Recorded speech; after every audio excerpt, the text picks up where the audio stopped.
안녕하세요. 가만히 생각해보면 우리 주변에 있는 모든 것들은 언젠가 변하고 또 사라지잖아요. 그쵸? 그런데 만약에, 정말 만약에 영원한 게 있다면 어떨까요?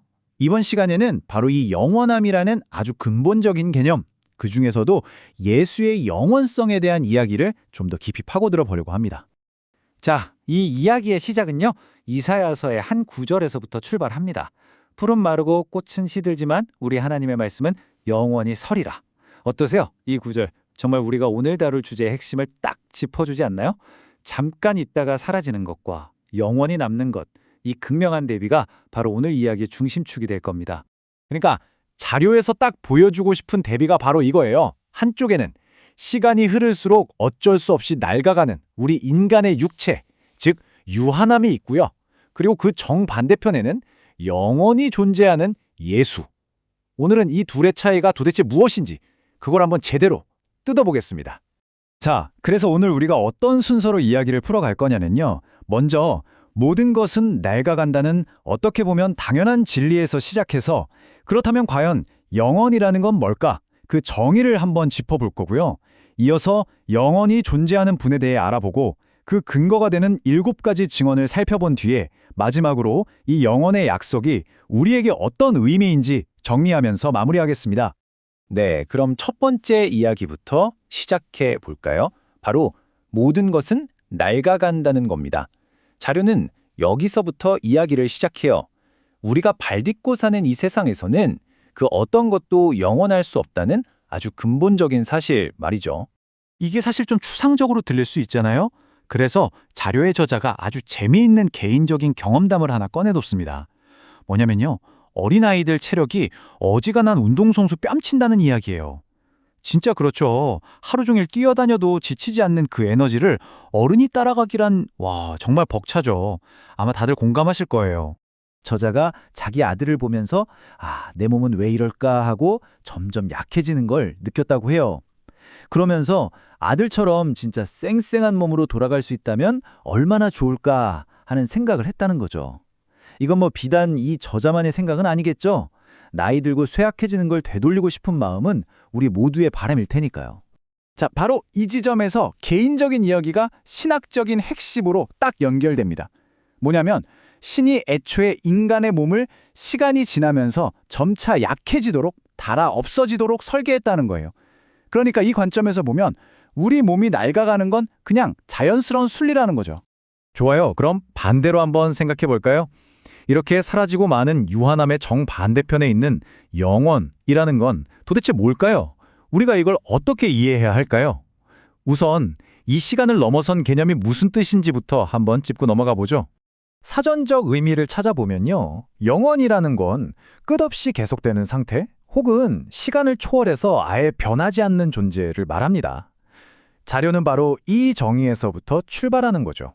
그리고 이 영원이라는 개념은 곧바로 성경의 맥락으로 이어집니다. 히브리서에 이런 구절이 있어요. 그것들은 다 멸망하겠지만 오직 주님만은 영원히 계실 것입니다.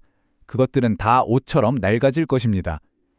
마치 우리가 입는 옷이 해지고 닳아 없어지는 것처럼 이 세상 모든 것은 사라지지만 영원히 남는 존재가 있다는 걸 아주 선명하게 보여주는 대비죠.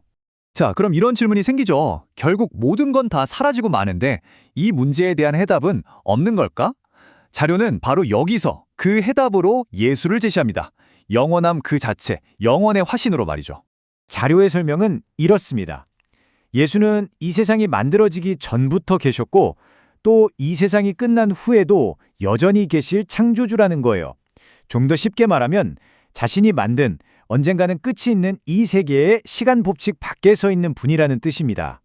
요한계시록에 나오는 이 표현을 보면 그 의미가 더 와닿는데요. 이제도 계시고 전에도 계셨고 앞으로 오실 분. 어때요? 과거, 현재, 미래 이 모든 시간을 관통하는 영원한 존재라는 걸 이 한 문장이 정말 기가 막히게 요약해주고 있죠. 자, 그럼 이제부터가 정말 중요합니다.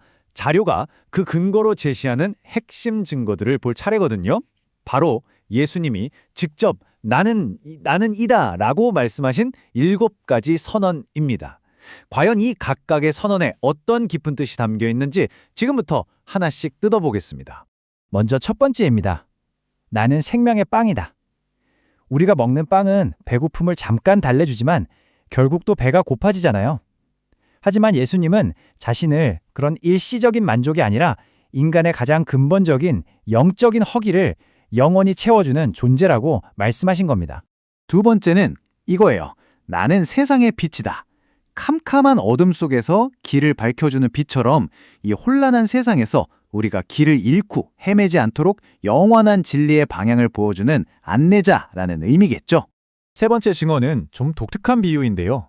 나는 양의 문이다. 이게 무슨 말이냐면요. 당시 목동들이 밤에 양을 지키려고 울타리를 치고는 입구에 자기가 직접 누워서 문 역할을 했대요. 그러니까 맹수나 도둑으로부터 양들을 지키는 유일한 통로가 되어준 거죠. 바로 그 문처럼 자신을 통해서만 구원이라는 안전한 우리 안으로 들어올 수 있다는 뜻입니다. 네 번째는 나는 선한 목자다입니다. 여기서 선하다는 게 그냥 착하다는 뜻이 아니에요. 양들을 위해서라면 맹수와 싸우는 것도 마다하지 않고 심지어 자기 목숨까지도 내어놓을 수 있는 그런 희생적인 사랑 그리고 영원한 돌봄을 약속하는 말입니다. 자, 그리고 다섯 번째, 이게 정말 핵심적인 선언이라고 할 수 있습니다. 나는 부활이요 생명이다. 우리 인간이 가진 가장 큰 한계, 가장 큰 두려움이 바로 죽음이잖아요. 바로 그 죽음마저도 이기는 존재가 바로 나다. 그리고 나를 믿으면 육체의 죽음을 넘어서는 영원한 생명을 얻게 될 거다. 이런 아주 직접적인 약속인 거죠. 여섯 번째 선언에서는 스스로를 길, 진리, 생명 이 세 가지로 정해야 합니다. 이게 무슨 뜻이냐면 신에게로 갈 수 있는 유일한 길이고 절대 변하지 않는 완전한 진리이며 모든 것의 근원이 되는 영원한 생명 그 자체라는 걸 선포하는 거죠. 자료는 이렇게 해석하고 있습니다. 그리고 드디어 마지막 일곱 번째 증언입니다. 나는 포도나무요, 너희는 가지다. 이 비유 정말 유명하죠. 가지가 나무에 붙어 있지 않으면 아무런 열매도 맺지 못하고 말라 죽잖아요.